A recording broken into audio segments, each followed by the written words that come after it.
Hi guys, రెడీనా? Welcome to అమ్మ చేతి మధురిమలు. ఇవాటి స్పెషల్ ఆలు మసాలా కర్రీ. ఈ masala curry white rice, chapati, బిర్యానీల్లోకి అద్భుతంగా ఉంటుంది. ఈరోజు ఈ డిష్కి ఒక ప్రత్యేకత ఉంది. ఈ డిష్ని మా సిస్టర్ మా మదర్ దగ్గర ట్రైనింగ్ తీసుకొని ప్రిపేర్ చేసిన డిష్. టేస్ట్ అయితే అల్టిమేట్, మా అందరికీ భలే నచ్చేసింది. అందుకే నేను మీకోసం ఈ వీడియోని ఇక్కడ పోస్ట్ చేస్తున్నాను. ఇంకెందుకు ఆలస్యం, వీడియోలోకి వెళ్ళిపోదాం.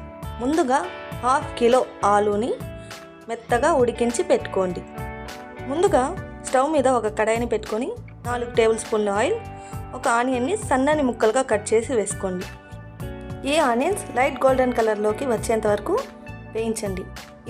ఇప్పుడు అందులోకి 1 టేబుల్ స్పూన్ అల్లం వెల్లుల్లి పేస్ట్ వేసి పచ్చివాసన పోయేంత వరకు వేయించండి. అల్లం వెల్లుల్లి పేస్ట్లోని పచ్చివాసన పోయిన తర్వాత సన్నగా కట్ చేసి పెట్టుకున్న 3 టమాటోలను వేసి టమాటోలు బాగా మెత్తబడి ఆయిల్ సపరేట్ అయ్యేంత వరకు వేయించాలి.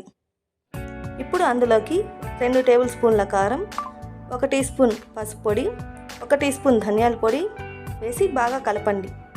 ఇప్పుడు ఇందులోకి 100 ml వాటర్ని పోసి నూనె పైకి తేలేంత వరకు బాగా ఫ్రై చేయండి.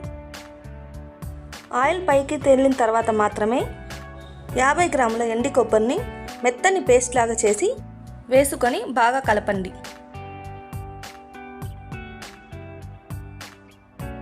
ఇప్పుడు అందులోకి 100 ml నీళ్లను పోసి బాగా కలపండి.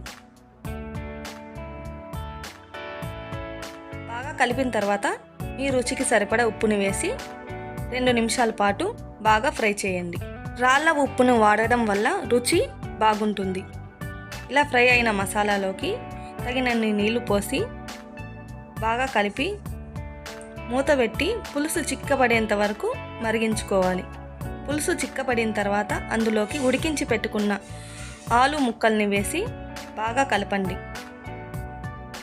ఇప్పుడు ఈ పులుసుని మరో 2 నిమిషాల పాటు బాగా మరగనివ్వండి.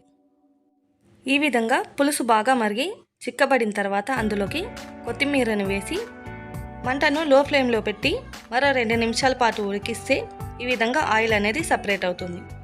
ఇంకా కర్రీ రెడీ అయిపోయినట్లే. ఈ కర్రీ అయితే నాకు బాగా నచ్చింది. మీకు నచ్చినట్లయితే మీ ఇంట్లో తప్పకుండా ట్రై చేయండి. అన్నట్టు మన ఛానల్ని సబ్స్క్రైబ్ చేసి మరిన్ని వీడియోస్ చూడడం మర్చిపోకండి. మీ ఫీడ్బ్యాక్ని మీ కామెంట్స్ రూపంలో మాకు తెలియచేయండి.